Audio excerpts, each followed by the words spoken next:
All right, good morning, everyone.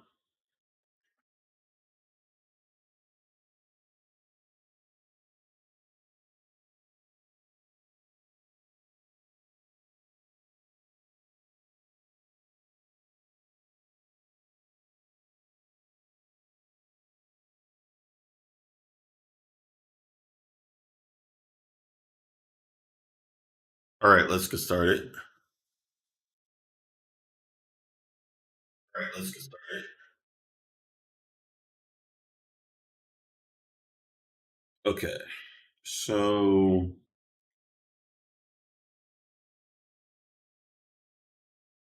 let's just start off with the overall market.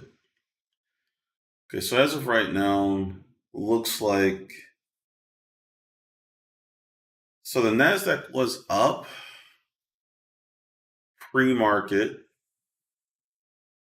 and now it's coming back down to Friday's close.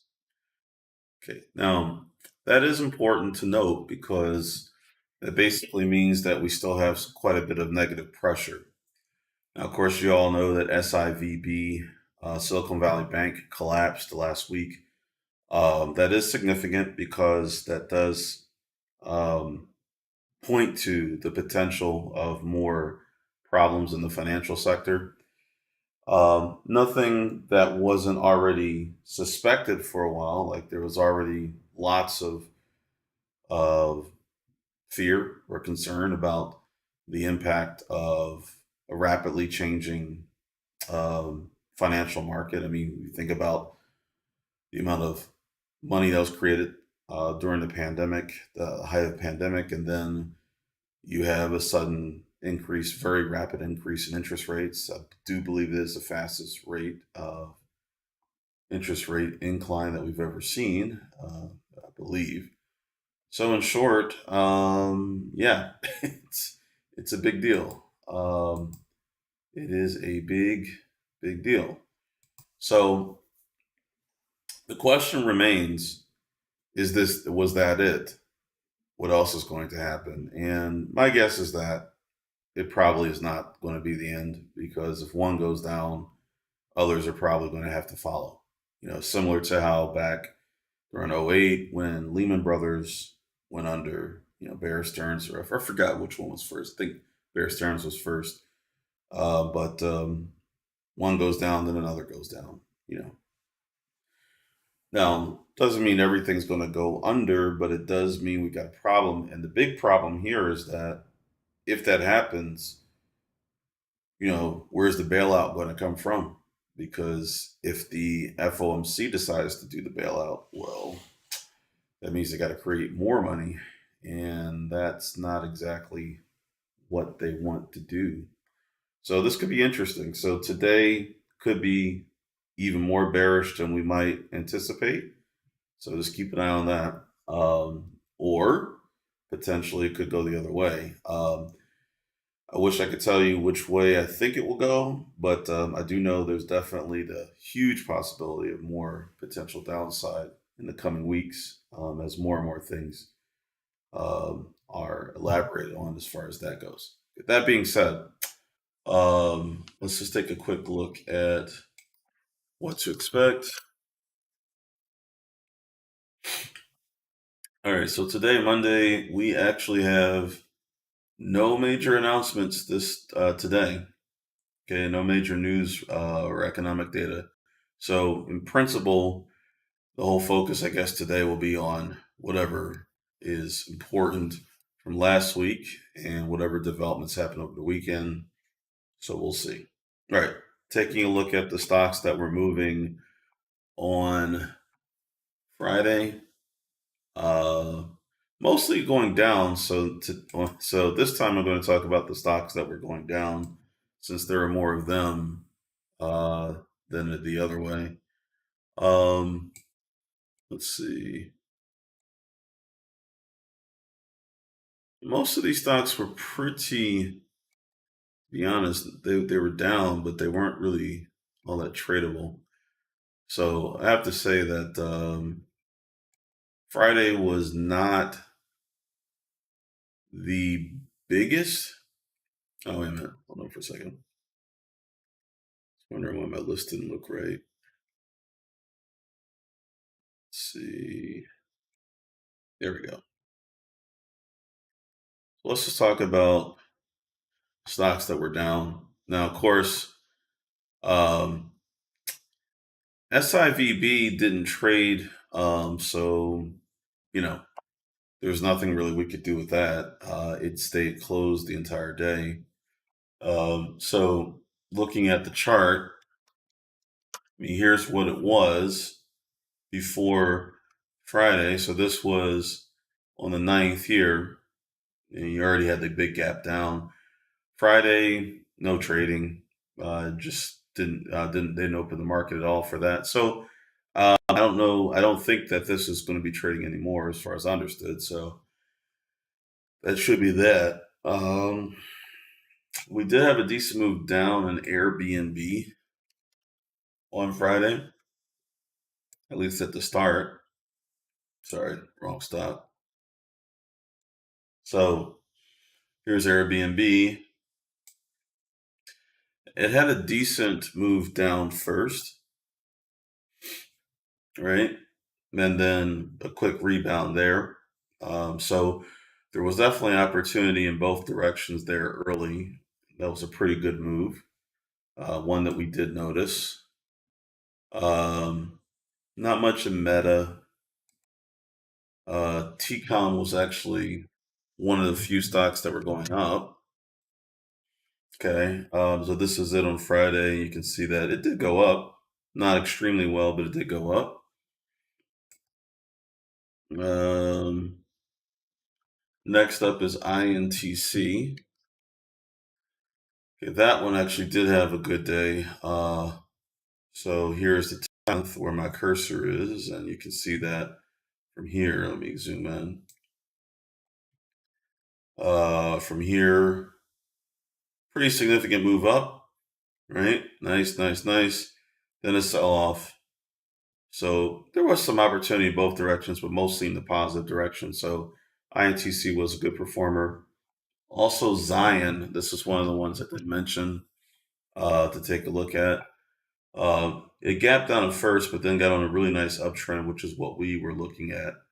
So very nice move up. That was very much exploitable. Okay. And then UNCY, although it did go up, as always, it's very choppy. So as I mentioned, with this one, you just have to catch it on pullbacks, but it did mostly go up. So it took us from 224 up to the 280s. So not too bad. So there was definitely a lot to exploit there, but coming into today, I would definitely say that we should expect we're probably going to find more stocks that could potentially go down. Okay, so having said that, let's take a look at what's moving pre-market. Okay, I'll still look for stocks that are potentially bullish, but we'll see. Sorry, platform needs to be recalibrated here.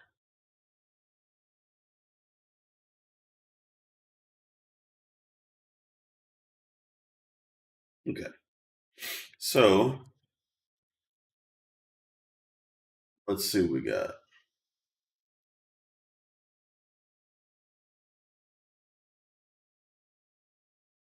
Sorry, 1 second, folks.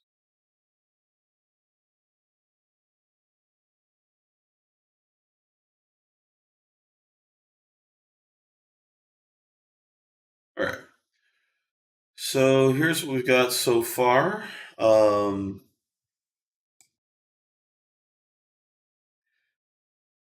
no, okay, that's I see one stock's moving really well, but it's not the right price level, so I won't be able to do anything with that.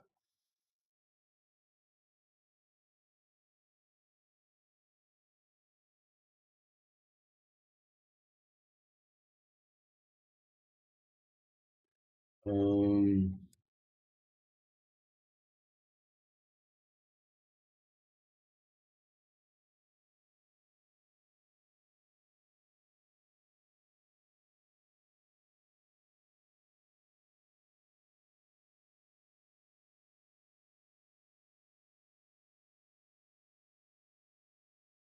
So far, not seeing a lot.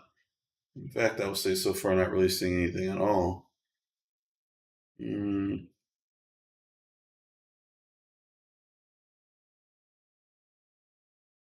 see, Zion might be moving.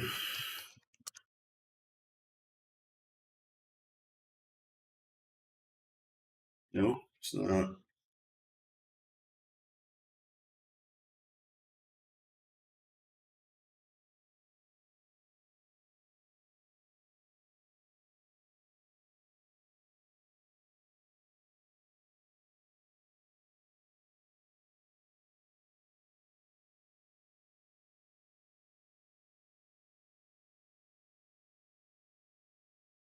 Maybe Mara.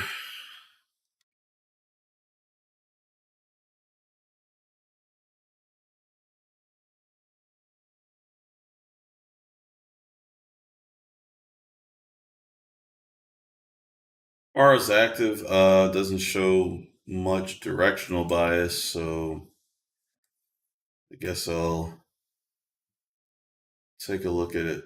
But it's not really doing anything. Hmm.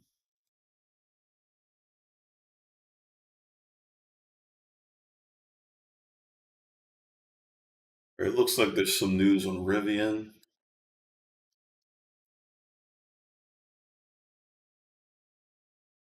Doesn't look like we're gonna get a lot of bigger movers today in any particular direction, but I'll put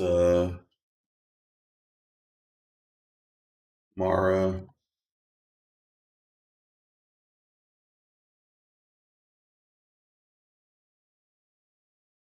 and I'll put Mara and Rivian RIVN on the radar this morning. Again, they don't look that impressive pre-market. See, Coinbase, it looks like the rest of the market doesn't look that special. SoFi, same thing.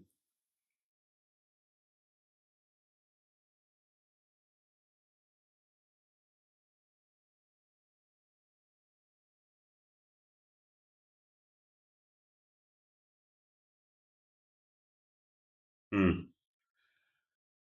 Let's see. All right, PRVB. Nothing we can do with that. That stock is up and trading on volume, but the reason why is because the company was bought out for $25 a share in cash. That's impressive. Stock went from under $7 to now it's at 24.21. That's I have to say I think that's the highest premium I've ever actually seen for any buyout in history. This stock here, PRVB. I don't ever remember a stock being purchased for that high of a premium over its current price. So that's pretty impressive. So yeah, all cash, not bad. So um,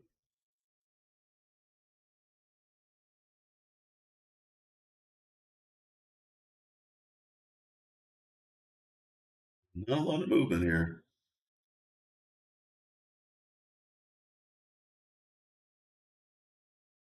So I do have to say, with so few stocks showing up pre-market, that does suggest there's low confidence in what's going to happen today.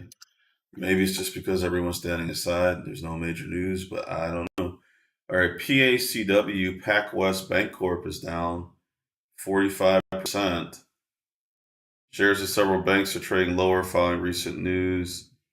Wedbush reiterates neutral on PacWest, maintains $27 price target. Ooh, that's not looking good. Man, yeah, that's not looking good there. All right, so PacWest will be on the radar, but that does not look good. That's, I mean, if it's down that much, that's not a good sign. So, All right, folks. So obviously, we're getting into some pretty murky waters right now for the financials, which of course is going to drag everything else with it. So just like that, we've got another crisis. Um, so let's see. First Republic shares slumped 60%. Pre-market shares fell with the weekend collapses. Oh, didn't even see that. Hmm. Wow.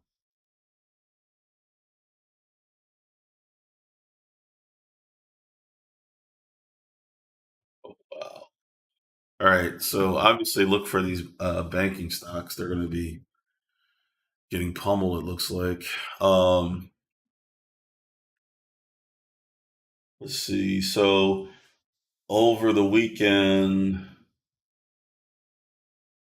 Signature Bank. I don't even know who Signature Bank is. Um, Signature Bank collapsed. Dang. Hold on for a second. This is getting heavy.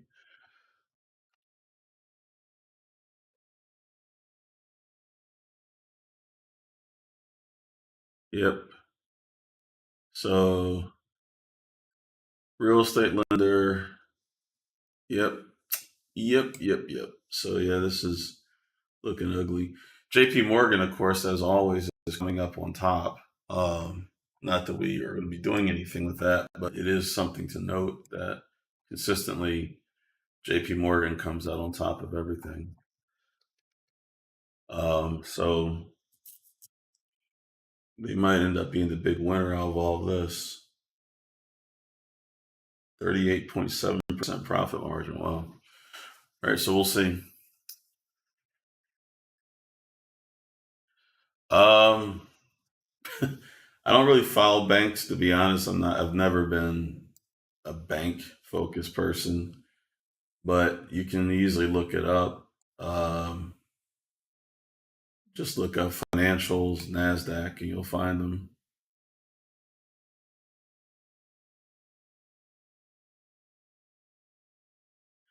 However, I mean, I don't usually look for stuff that way anyway. It's just I look for what's moving. If it's moving, then I know. So that's moving. So therefore, worth keeping an eye on. So again, that symbol was PACW, PacWest Bank. That's down sharply. But probably not going to be a ton of banks.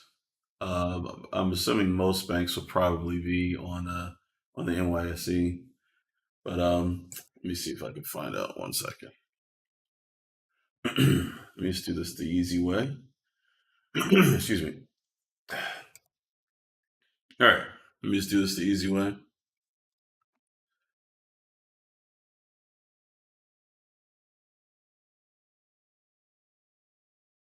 All right. So we want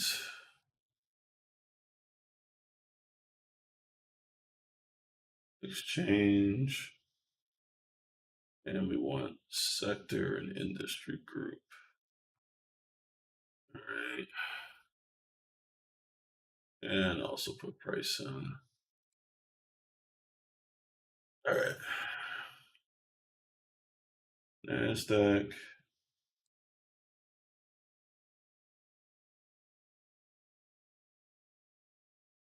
financial, banks, and price must be a minimum of, let me say, $3. Should be all of them anyway. All right. So let me see. Amalgamated Bank. That's NASDAQ. Yep.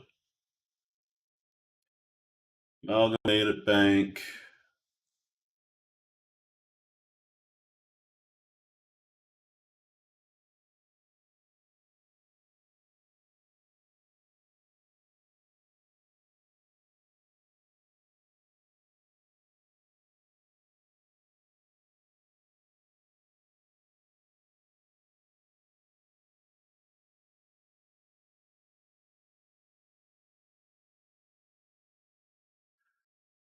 Yeah. It's not where it's located. We're looking at any Nasdaq listed. Um, so all these are Nasdaq. You see his pack on there. So I'm not sure what PACW does. It's not on this list, but maybe they do something else. Let me see. What do they do?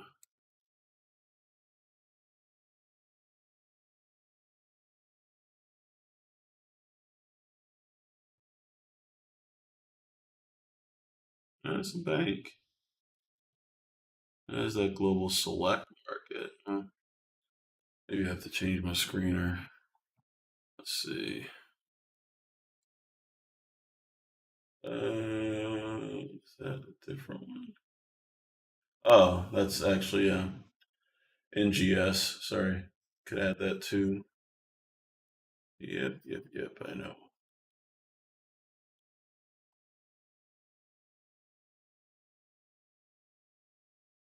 Okay. Yeah, that's okay. So that was I'm not sure Nasdaq Global Select. I have to look that one up. I'm not totally sure. I mean, obviously, it means foreign stuff too. So let me save that.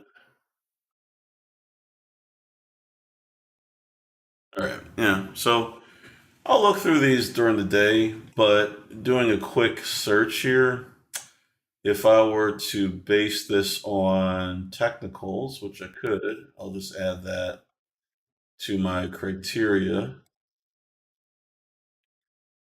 And let's say,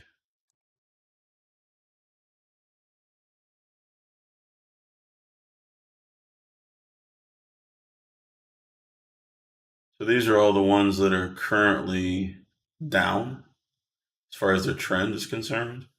Doesn't mean they're going to collapse, just means that they're currently down. I could look for all red, but likely in banks you're not going to find any. Well, actually, oh, I take that back. There's one. All red. That's unusual. Banks usually don't have that type of problems, but this doesn't have a lot of action. Only only 5,500 shares per day. Not exactly what I would want to look at. So it's too that's too illiquid, but it's obviously something. So yeah, you know what? Let me see. Let's look for things that trade some volume. Let's just say 30 day. Let's say 90-day average volume. You know what? Let me do 30 day. Yeah, right. Let's say at least 700, 700K shares per day. Save. Yep. All right. So I just increase the volume so I don't get too many stragglers. So now the list is a lot smaller. So there are a lot of there are a lot of stocks on there. If I get rid of this criteria, then it will be a little easier. Yeah, didn't really change much. So let me just turn that off. There you go. So of all the stocks that I looked up that are at least $3 a share, averaging at least 700,000 shares a day, these are all of them. So not a lot, but these are the big ones apparently. So I'll save that if I didn't just now. And now that's our list. So I know Zion. We were looking at Zion the other day. Remember that was one of the bigger movers. Um, so these are the ones. So I'll just keep an eye on those. And Fifth Third is on there. E. Um, yeah, this could be interesting, folks. All right, I'm going to jump into the coaching room right now. Obviously, if you use the Madison software, then just use the same criteria I did. Um, Also, I can, if you're on the software, I can share this with you. Um, for those of you who don't know, Madison Trading House, I'm part owner of this company. So this is the software that we put together, not funder. So this is a separate company, but something that I run, but this is what I use to find more or less longer term investment stuff and swing trading stuff. So can be used for day trading under certain circumstances, but screeners are, real time scanners are more effective for day trading. So for this, just if I want to find something very specific, this is my way of doing it. You can do, there are other screeners out there. The only thing is this allows you to screen in detail ways that you can't on other screeners. So anyway, if you want to check that out, go to MadisonTradingSoftware.com. That's the site, MadisonTradingSoftware.com. Otherwise, for anyone who's never been to this live broadcast before, if you're not a member of our services, be sure to check out FunderTrading.com, our website, learn how we fund traders. Otherwise, I'll see everyone in the coaching room in just a moment. All right, take care.